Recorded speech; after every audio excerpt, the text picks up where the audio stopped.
বাংলাদেশের সিদ্ধান্তে মাথায় হাত আইসিসির প্রেসিডেন্ট জয় শাহর।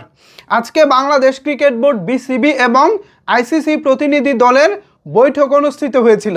সেই বৈঠকে আইসিসির এজেন্ডা ছিল বাংলাদেশকে কোনো না কোনোভাবে রাজি করানো, বাংলাদেশ যেন ভারতেই বিশ্বকাপটা খেলতে যায় সে বিষয়ে বাংলাদেশকে রাজি করানোই এই আইসিসি প্রতিনিধি দলের এজেন্ডা ছিল। কিন্তু বাংলাদেশ ক্রিকেট বোর্ড আজকে যা করেছে তা শোনার পর রীতিমতো মাথায় হাত দিয়ে বসেছে জয় শাহ। কী করেছে বাংলাদেশ ক্রিকেট বোর্ড? আপনাদেরকে যদি সংক্ষেপে সামারিটা বলে দেই তাহলে সামারিটা হচ্ছে এরকম: মিটিংয়ের পরও ভারতে বিশ্বকাপ না খেলার সিদ্ধান্তে অনড় বাংলাদেশ, জয় শাহর মাথায় হাত। টি-20 বিশ্বকাপ ইস্যুতে চূড়ান্ত আলোচনার জন্য আজ 17 জানুয়ারি বাংলাদেশে আসে আইসিসির প্রতিনিধি দল।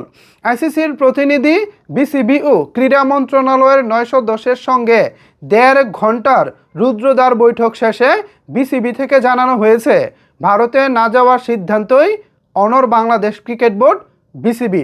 বাংলাদেশের অবস্থান আমলে নিয়ে দ্রুত সিদ্ধান্ত জানানোর আশ্বাস দিয়েছে আইসিসি। বাংলাদেশের ম্যাচগুলো ভারত থেকে শ্রীলঙ্কায় হস্তান্তরে পজিটিভ আইসিসি।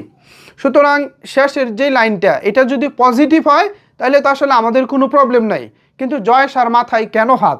মূলত জয় শাহের মাথায় হাত আসার দুটি কারণ আছে। প্রথমত, তিনি আইসিসি প্রেসিডেন্ট, তিনি যে পরিকল্পনা অনুযায়ী টুর্নামেন্টটাকে সাজিয়েছিলেন সেই পরিকল্পনা আসলে বাংলাদেশ ভারতে খেলতে যাচ্ছে না। আর দ্বিতীয়ত হচ্ছে, তিনি যদিও আইসিসির প্রেসিডেন্ট, পাশাপাশি তিনি কিন্তু ভারতের নাগরিক, অর্থাৎ জয় শাহ কিন্তু ভারতের মানুষ। তো এই জয় শাহ তার দেশের একটা টুর্নামেন্টে বাংলাদেশকে নিতে পারতেছে না। এই সব কিছু মিলিয়ে এখন জয় শাহের ব্যক্তি ইমেজ একটা টালমাটাল পর্যায়ে রয়েছে। এছাড়াও ভারত বেশ কিছু অন্যান্য যেসব দেশ রয়েছে, বেশ কিছু দেশের মুসলিম খেলোয়াড়দেরকে ভিসা দেয়নি, বেশ কিছু খেলোয়াড়ের ভিসা আটকে দিয়েছে।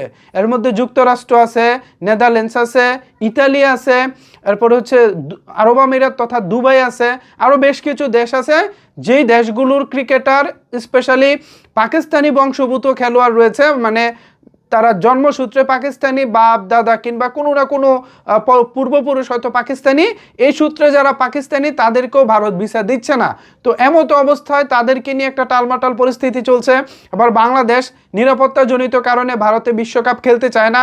এই সব কিছু মিলিয়ে জয় শাহ পড়েছে এখন বড় রকমের বেকায়দায়। তো এই বেকায়দা থেকে উতরে যাওয়ার জন্যই মূলত আজকে আইসিসির প্রতিনিধি দলকে বাংলাদেশে পাঠিয়েছিলেন জয় শাহ। তাদের এজেন্ডা ছিল বাংলাদেশকে কোনো না কোনোভাবে রাজি করানো।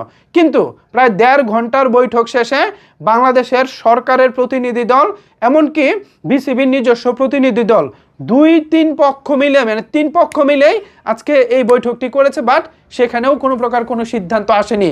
বাংলাদেশ এখনও আগের অবস্থানেই অনড় এবং বাংলাদেশ সাফ জানিয়ে দিয়েছে বাংলাদেশ যদি বিশ্বকাপ খেলতে যায় তবে সেটা শ্রীলঙ্কাতেই খেলবে, ভারতে নয়। এই বিষয়টিকে আপনারা কীভাবে দেখছেন? এ বিষয়ে আপনাদের মতামত কি জানাতে পারেন নিচের কমেন্টস বক্সে।